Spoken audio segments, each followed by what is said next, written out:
guys, we are back for another Dokkan battle video. Today we're going to hop into the Birth of the Shadow Dragon event. So there's a couple of missions in the event. Right now there's one for stage 3 and there's one for stage 6. So we're doing the one for stage 3 right here. We have to beat OCEANUS Shenron with a full GT hero setup. Now, I think if, like a lot of these, if you're going to use items, I don't think that this really should be too tough. Because GT heroes, you know, since the 7th anniversary power creep sort of began, right? Essentially think of it as 2022 and 2023 characters. We do have a lot of very good options, or at least decent options, for this stage.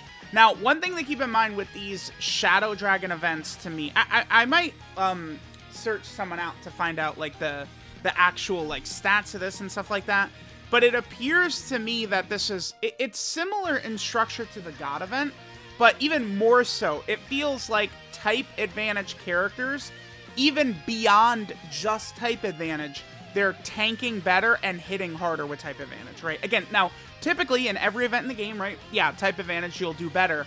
But in this event, it feels even more prevalent to me. Like, the damage they're doing is not just type advantage damage. It's like type advantage is damn near boost characters or something like that, is the way it seems to work. So in a lot of these fights, the best and smartest way to go about this is you just think of this as the God event a couple of years ago, where, you know, you would bring in, you know, category teams, but try and have as many same type characters as possible, besides something like, you know, Tech Ultimate Gohan and stuff like that.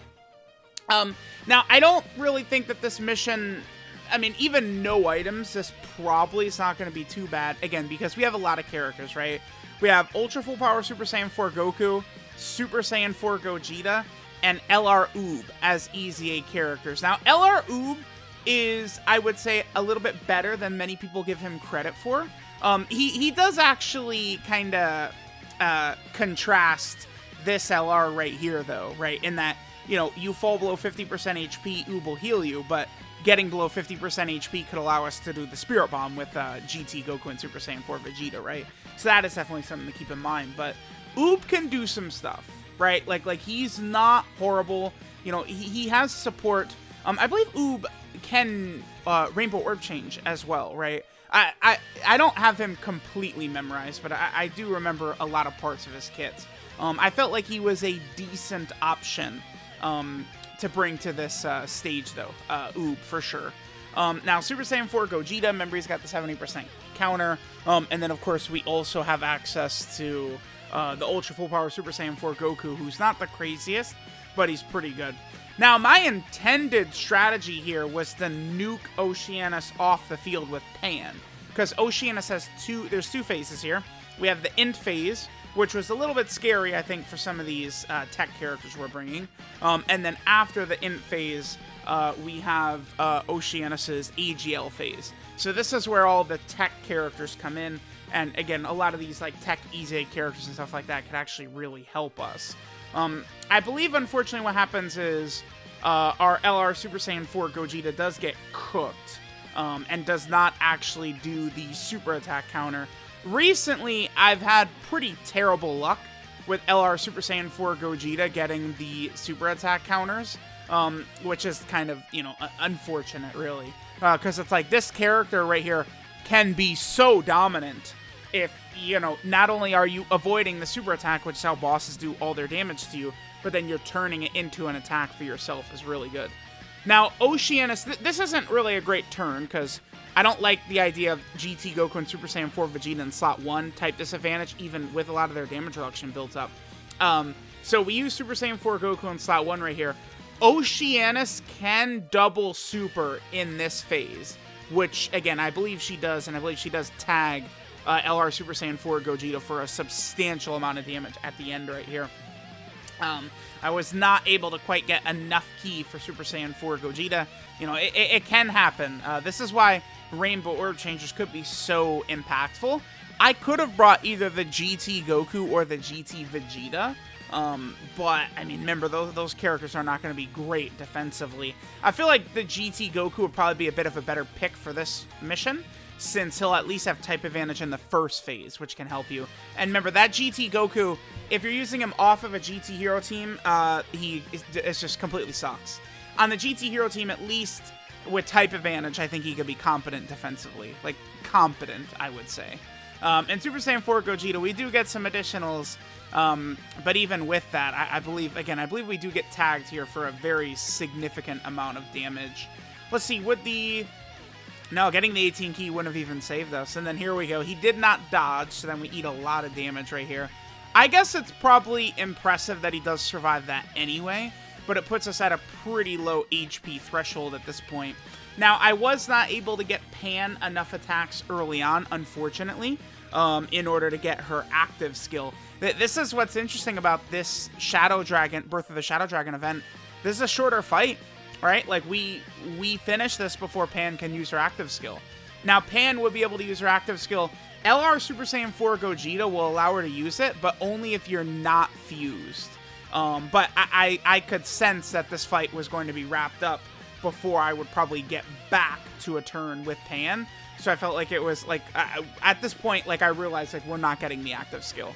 So we can go ahead and fuse with Super Saiyan 4 Gogeta and, you know, kind of do things accordingly. Because remember, Pan, what is it that Pan has to do her active skill? I believe she has to attack 5 times, and we need a GT Goku on rotation. Keep in mind that the LR GT Goku and Super Saiyan 4 Vegeta does count, and that is a great character to help Pan out, because if you exchange into Super Saiyan Vegeta, it is true that you can't then use Pan's active skill, but that kind of doesn't matter, because you typically bring that character out and then you die immediately. In any really tough content, you will instantly die with that Super Saiyan Vegeta, right? So, again, it doesn't really matter that doing the standby and kind of exchanging the Super Saiyan Vegeta, like, robs you of her active. So, I do think Dokkan Fest Pan is certainly a stronger character after her, whatchamacallit, after the 8th anniversary here.